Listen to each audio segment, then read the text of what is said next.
Hello and welcome to another episode of, well, no, actually, this is an unboxing of my new PC. As you can see, it has come in a ridiculously sized box, as Jasper has very kindly shown by walking past it. And we'll come to the problems that we had with delivery in just a moment. But for now, let's have a look at what we've got inside.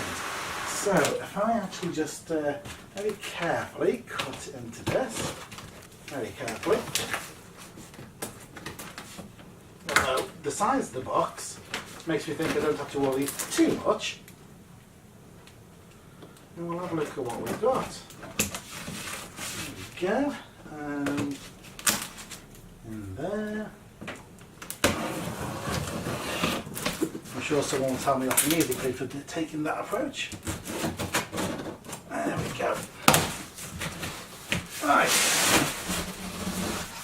First things first, 6 million poppable pockets. Lovely.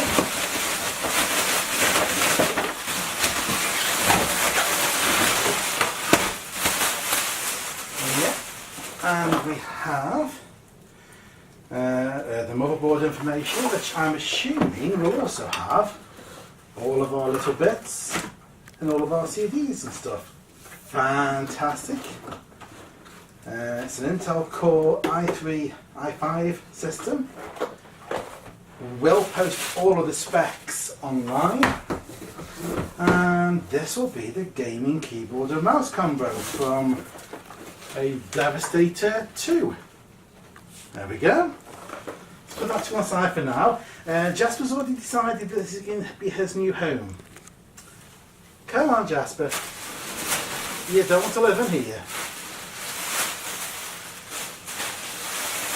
You didn't give me a hand with this. Yeah. Come on. Mind your tail. Mind your tail. Right. There's a box. This is now simply a box with a cat. We'll put that to one side.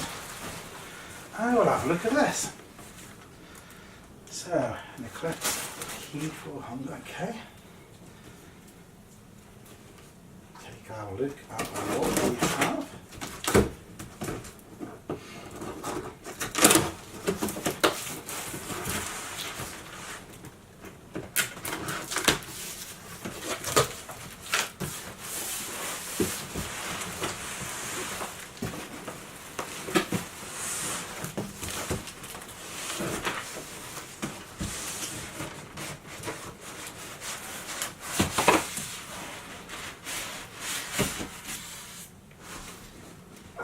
There we go.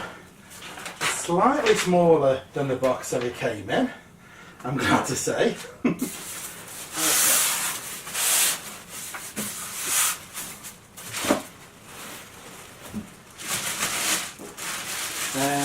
Yes, I've managed to find the bottom, have I? I have. There's no DVD or optical drive on this, because who bothers with DVDs anymore? And this is what we have. So we have a completely smooth front, nothing happening there at all. We've got a couple of USBs at the top, if I tilt that forwards. As you can see, headphones, etc. And then at the side, you can see the innards of the system. Just about there. Peel that off carefully. There we go. Fantastic. Alright, let's get this baby set up and we'll see what you can do. Well, that was almost that, but then I found this. Before I turn the system on, I need to take out the internal components. Not the components, but the packaging internally, which has been put in to make sure that nothing moves during transit. So, let's have a go with this. Let's see how easily this unscrews. Oh, there we go. That worked pretty well. So the side panel itself has got some protective cover there. So let's move that out. There we go. Lovely. And then putting that to one side. Internally, let's have a look what we have. I need to move that on the floor. Right. Let's grab that bit. Very nice. And there's a couple of bits here. Being careful not to touch anything. And you get a pretty good view of the somewhat bigger than any other graphics card I've had before. And the memory down there as well, and the size of that CPU fan, which is probably about 4 times the size of the CPU fan I got in my old system. So yeah, that's going to be interesting. Right, let's get the side of this back on, and we will pop him into position, and let's have a look at what he's like when we power him up.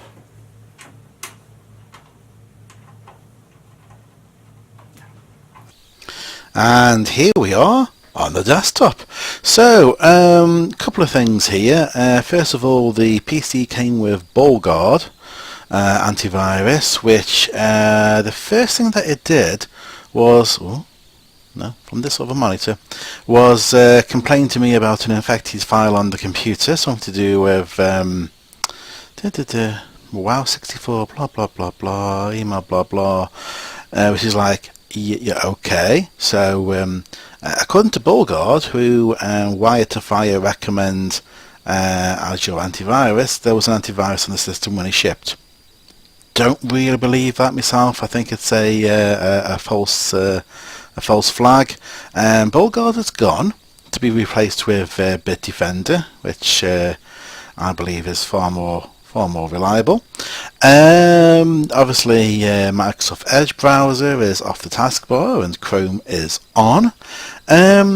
And what else has? Not a lot really. Started installing a few things, but I thought we'd look at benchmarks. Although before that, let me get to the issues with delivery. So the PC is from Wired2Fire, who are based in Surrey. They're using DPD interlink transport, I think they're called, as the courier. DPD, basically their depot and their delivery hours are anywhere between 8 AM and 6 PM, which, if you're the sort of person who has a 9 till half 5 sort of weekday job, isn't ideal, especially if you have a bit of travelling time to and from that place of work. DPD though, you know, props to them. They understand that people can't always be at home, so they offer 2 alternatives. You can deliver to a neighbour, or you can deliver to a local pickup point, which for me, rather bizarrely, the most closest one was the Matalan store just down the road, which is like, yeah, that'll do. Wired2Fire vetoed those options. So my only option was to wait until sometime the following week when I could arrange some time off, or be late for work. So basically I went round to DPD's depot at 8 o'clock in the morning, dashed round there so that I could then dash to work immediately after picking the computer up. I made it to work with a couple of minutes to spare, although I had some trouble with parking, because at our place of employment there just isn't enough parking spaces to go round, so I had to find some random place to dump the car with a £1,000 PC in the back. And the most interesting thing though is I picked it up from the depot.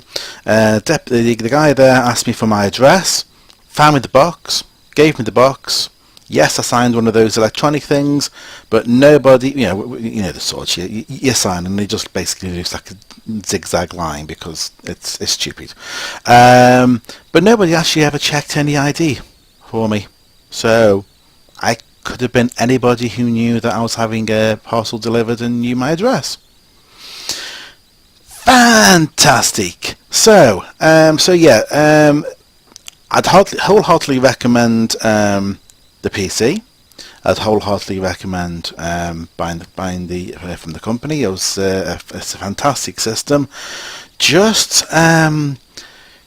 make sure you're the sort of person who can have time off from work with 24 hours notice. If you're not, you're pretty screwed.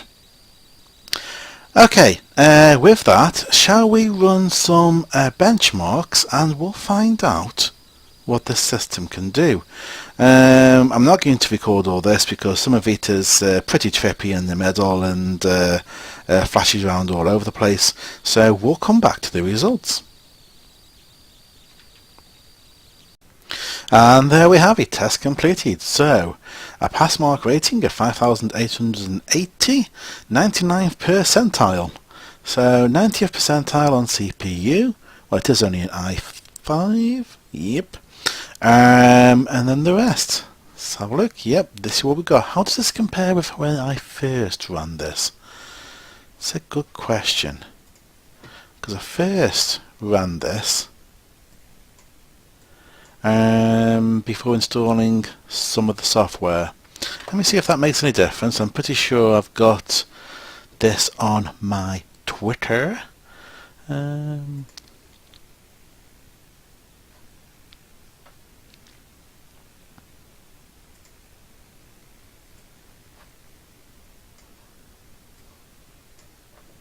So 5882.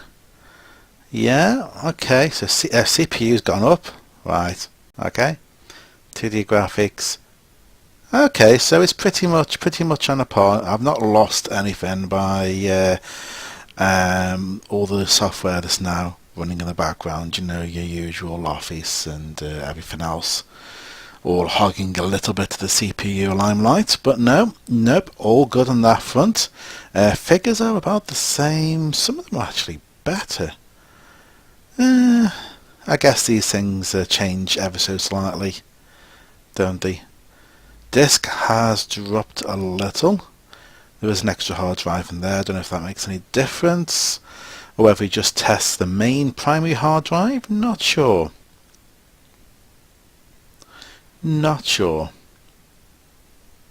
So what do we have? We have an Intel i5 6600K, which is normally at 3.5 gigahertz, which is turbocharged to 4.41. That's the motherboard, that's the memory, graphics card, and so the hard drive that was tested is the main one, which is the 250 gig Windows partition. Lovely. And that's what it is. So if anybody wants to know the individual parts that are in this, that's all there. It's a Diablo Predator VR, based on the PC Advisor review that was done not too long ago, from Wired2Fire, who I believe are based in Surrey. If you're not in the UK, that'll be meaningless to you. Okay, right. Shall we see what this can do? Let's go take a look. Hello and welcome to Life in the Woods at a rather nice looking 40 frames per second for the moment. Anyways, not trying to dip slightly. I have had this as high as 60, but I don't think I was downloading Gears of War 4 in the background at the same time, so I'm pretty impressed with this. There will be a video out fairly soon with an unboxing of the new rig and a few little observations about it, but this is the first sort of attempt of doing anything Life in the Woods with the new rig. The base is looking decidedly nice, if a little sort of in your face as it is over there. Let's have a look. Water. water effects, very nice. Not much movement here, is there, guys? No. Do we have things ramped up as high as they can be? Wow. Let's see. Let's